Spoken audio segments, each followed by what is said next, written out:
अस्सलाम वालेकुम।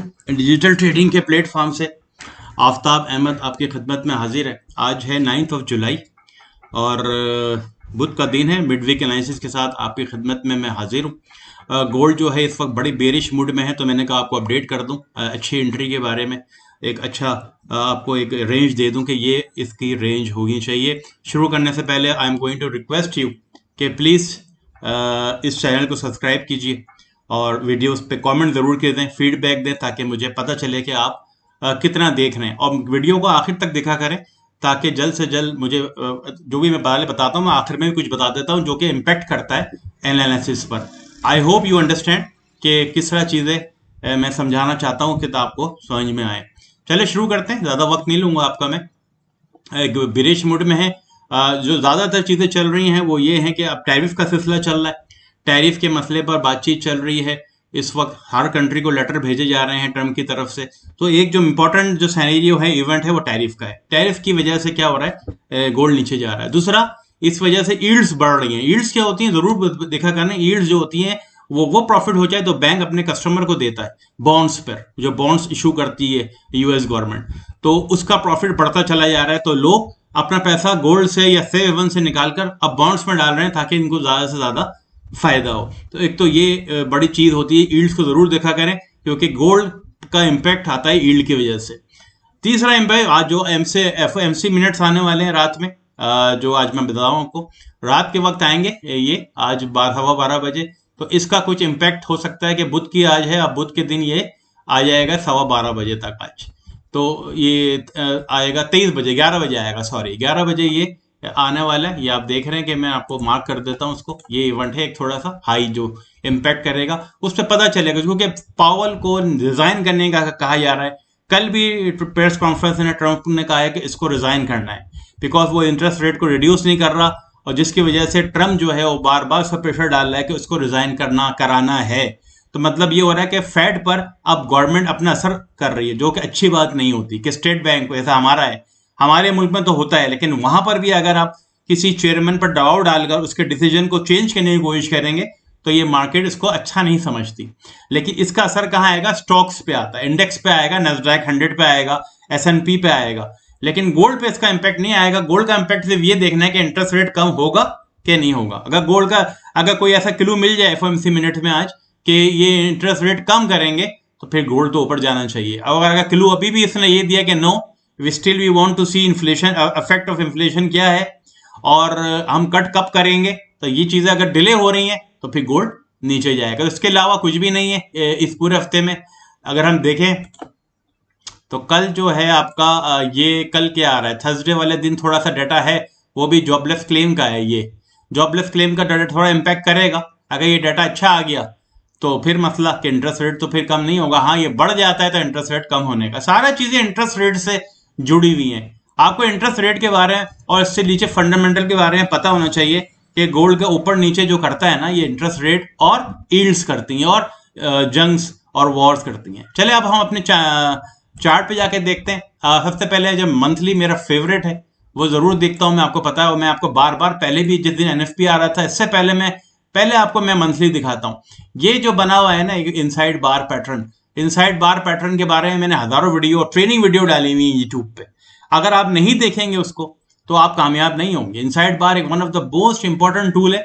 यही बता रहा है कि गोल्ड की रेंज जो है 3500 से 3000 के दरमियान में, 2950 के दरमियान में है। इनसाइड बार की वैल्यू यही है, ठीक है ना। आप देख ले, दिखा देता हूं मैं आपको। ये जो बार है इसकी क्या वैल्यू है, ये देखें, वैल्यू देखनी है हमें इसकी।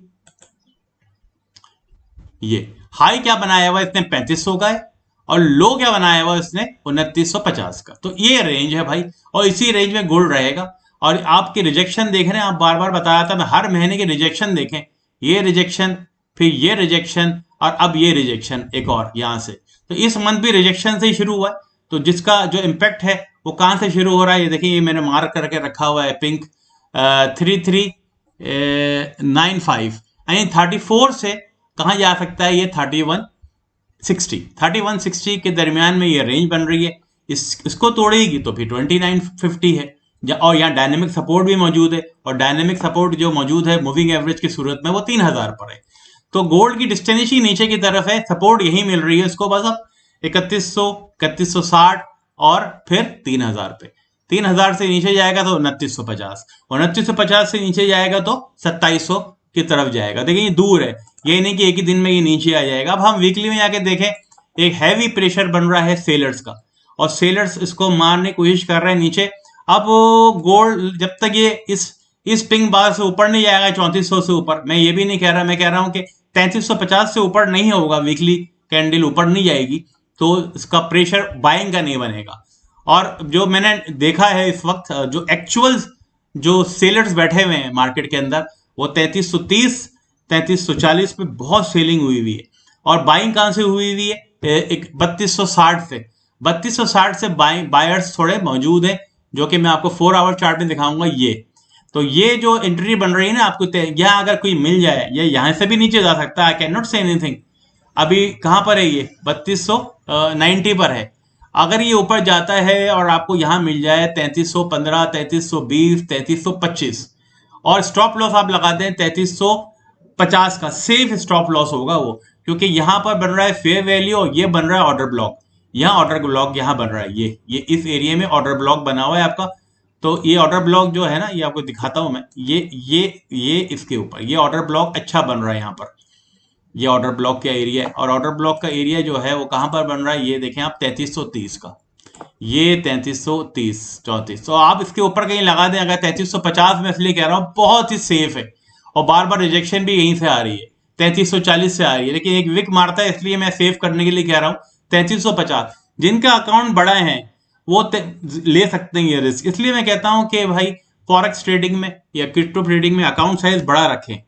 ये $100, $200 से आप क्या कर पाएंगे? क्योंकि रिवर्स तो होगा, करेक्शन भी आएगी, और जब आएगी तो आपके हाथ पैर फुल जाते हैं और आपके $200-300 भी खत्म हो जाते हैं। नहीं आई है छोटे पैसे लेकर मार्केट में, इससे कुछ भी नहीं होगा, क्योंकि एक्यूरेट एंट्री तो बना ही सकता कोई। जब एक्यूरेट एंट्री नहीं बन सकती तो फिर आपको थोड़ा क्वेश्चन देना पड़ता है एसएल के जरिए, यार यहां से बैठूंगा। इसलिए मैं कह रहा हूं कि आपकी एंट्री यहां से हो। मैं यहां से भी कह सकता हूं कि यार 3200 से 3300 से बैठ जाओ, लेकिन ये मैं रिस्की होगी क्योंकि एसएल दूर है और यहां से छोटा प्रॉफिट मिलेगा आपको। अगर आपको एंट्री यहां मिलती है, नहीं मिली तो नहीं लेंगे, हम अपने पेंडिंग ऑर्डर डाल देंगे। अब आपकी मर्जी है, 3315 से ऊपर कहीं भी डाल दें, 15, 20, 25, 30, अब depending on your account size, कि एसएल को मेरे 3350 का रखवाना है। और फिर आपका जो वो होगा, वो कहां होगा? 3260, 3250 पे आपका टीपी लगा हुआ होगा। बड़ा इजी है। और अगर स्ट्रक्चर की जबान में देखना चाहते हैं कि स्ट्रक्चर क्या कह रहा है आपका, इधर स्ट्रक्चर आप देखते हैं, हम इसका स्ट्रक्चर कितना है 4 आवर चार्ट के अंदर, ये बनाया इसने लो, ये स्ट्रक्चर तोड़ा, यहां से और फिर से दोबारा स्ट्रक्चर तोड़ा, तो स्ट्रक्चर टूटा हुआ है। अब इसको अगर मैं स्ट्रक्चर बदलना है बाइंग की तरफ, तो इसको ये ब्रेक करना होगा, ये लेवल, और ये लेवल बनता है वही 3350 का, तो बायर का प्रेशर बनेगा। डेली के अंदर भी देख रहे हैं आप, एक जबरदस्त मोमेंटम है ही नहीं स्ट्रेंथ बायर्स की, नीचे यहां पर ही बन रहा है, जो भी है ऊपर जाएगा तो होगा, लेकिन स्ट्रेंथ नीचे की तरफ है। तो इसलिए सेलिंग की कोशिश कीजिए, वही जो मैंने आपको बता दिया। वीकली चार्ट के अंदर भी यही कह रहा है कि सेलर्स बैठे हुए, बायर्स अपना टीपी आज के दिन आप टीपी रखिएगा आपका 3350 से 3250 से 3260 का, लेकिन डेस्टिनी इसकी यहाँ है। तो इस पूरे हफ्ते में, आने वाले दिनों में, ये 3100 या 3160 की तरफ इजीली जा सकता है। तो आज का सिनेरियो यही है, बेरिश रहेंगे, हम सेल करेंगे गोल्ड को अच्छी एंट्री के साथ। जो अच्छी एंट्री लेगा, एसएल के करीब रहेगा, वो कामयाब हो जाएगा, हाथ पैर नहीं भूलेंगे उसके। और जो दूर से बैठ जाएगा, चलती हुई ट्रेन में बैठ जाएगा, सफर नहीं करेगा, तो फिर ये मसला खराब हो जाएगा। अभी कोई बैठ जाता है 3290, तो हो सकता है नीचे आ जाए, लेकिन कितना प्रॉफिट के लिए आएगी, अभी इसका डेस्टिनी कितनी है। फिर 3260 के लिए आप बड़ा रिस्क लेने जा रहे हैं। अगर ये पलट गई ऊपर और गई 3320 की तरफ, क्योंकि जाना चाहिए उसको, तो आप रिस्क पे आ जाएंगे। तो इसलिए पेशेंसली काम किया करें, और 3315 के बाद आप सोचें कुछ अच्छी एंट्री की। अगर अकाउंट साइज आपका बड़ा है तो आप 3310 से ले लें, 3315 से ले लें, 3320 से ले लें, लेकिन एसएल आप 3345 से लेकर 3350 रखें। टीपी अपना 3260 से लेकर 3250 रखें। और इसके बाद हम फिर आने वाले दिनों में फिर अपडेट करेंगे कि क्या होने वाला है गोल्ड के साथ। I hope I have clear everything. Please अपने कमेंट जरूर छोड़िएगा, I will wait for your feedback, तो मैं अपने देख सकूं कि हम कितना इंप्रूव कर सकते हैं और मेरी बातें आप लोगों को कितनी समझ में आ रही है। See you in the next video.